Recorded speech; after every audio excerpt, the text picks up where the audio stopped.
എല്ലാവരുടെയും വീട്ടിൽ മിക്കപ്പോഴും ഉള്ള പച്ചക്കറികളൊന്നാവും കോവയ്ക്ക. അതുകൊണ്ട് തന്നെ കഴിച്ചു മടുത്തിട്ടും ഉണ്ടാകും അല്ലേ? ഒരാഴ്ച വരെ കേടുകൂടാതെ കുപ്പിയിലിട്ട് സൂക്ഷിക്കാൻ പറ്റിയ ഒരു കോവയ്ക്കയുടെ റെസിപ്പി പറയട്ടെ. ഒരു രക്ഷയില്ലാത്ത രുചിയാണ് കേട്ടോ. ഒന്നുണ്ടാക്കി നോക്കിയാൽ കുട്ടികൾ പിന്നെ ഇത് തന്നെ മതി എന്ന് പറയും. അതിനായിട്ട് അധികം മൂക്കാത്ത കോവയ്ക്കാണ് വേണ്ടത്. നന്നായി കഴുകി വെള്ളം ഉണങ്ങിയ കോവയ്ക്ക കനം കുറച്ച് നീളത്തിൽ അരിയണം.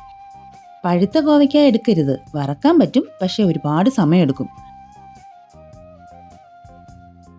ആദ്യം തന്നെ തിളച്ച എണ്ണയിലേക്ക് നടുവേ പിളർന്ന 2 പച്ചമുളകാണ് ഇട്ട് കൊടുക്കേണ്ടത്. ഇത് എണ്ണയിൽ അല്പം എരിവ് തങ്ങി നിൽക്കാൻ സഹായിക്കും.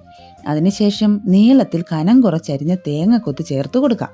നന്നായി മൊരിഞ്ഞു വരുമ്പോൾ അല്പം കളറിനും രുചിക്കുമായി മഞ്ഞൾപ്പൊടിയും അല്പം ഉപ്പും ചേർക്കണം. വറുത്തു കോരിയ ശേഷം വീണ്ടും 2 കീറിയ പച്ചമുളക് വറക്കണം. ചെറിയ തീയിൽ അത്യാവശ്യം നല്ല ക്ഷമയോടെ നിന്ന് വേണം ഓരോ സാധനവും വറുത്തു കോരാൻ, അല്ലെങ്കിൽ പെട്ടെന്ന് കരിഞ്ഞു പോകും. ഇടയ്ക്ക് എണ്ണയിലേക്ക് ഇട്ട് കൊടുക്കുന്ന പച്ചമുളകിൻ്റെ രുചിയും മണവും പിന്നീട് എണ്ണയിൽ വറുത്തു കോരുന്ന സാധനങ്ങൾക്ക് കിട്ടും. അതാണ് ഇടയ്ക്കിടെ മുളക് വറുത്തു കോരുന്നത്.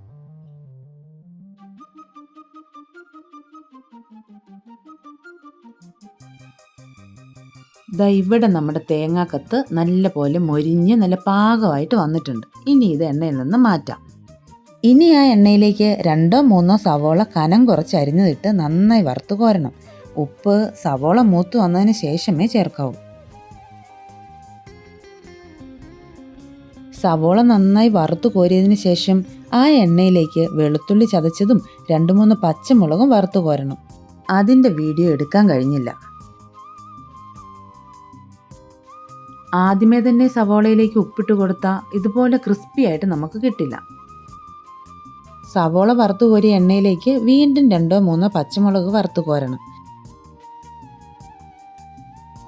അതിനുശേഷം ആ എണ്ണയിലേക്കാണ് കോവയ്ക്ക 2-3 സെക്ഷനുകളായി വറുത്തു കോരേണ്ടത്. നന്നായി മൊരിഞ്ഞതിന് ശേഷം മാത്രമേ ഉപ്പും മഞ്ഞൾപ്പൊടിയും ചേർക്കാവൂ, അല്ലെങ്കിൽ പറഞ്ഞതുപോലെ ക്രിസ്പിനെസ് കിട്ടില്ല. കോവയ്ക്ക മൂടാൻ പാകത്തിനുള്ള എണ്ണയൊന്നും വേണ്ട, ഇടയ്ക്ക് ഇളക്കി കൊടുത്താൽ മതി. മൊരിഞ്ഞു വരുംതോറും കോവയ്ക്ക ചുരുങ്ങി വരുന്നതുകൊണ്ട് കോവയ്ക്കയുടെ 1/3 ഭാഗം മാത്രം എണ്ണ മതിയാവും.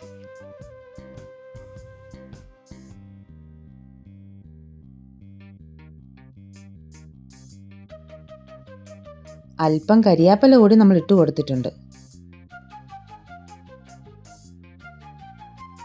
അങ്ങനെ നമ്മുടെ കോവയ്ക്കയും നന്നായി മൊരിഞ്ഞ് റെഡിയായി വന്നിട്ടുണ്ട്.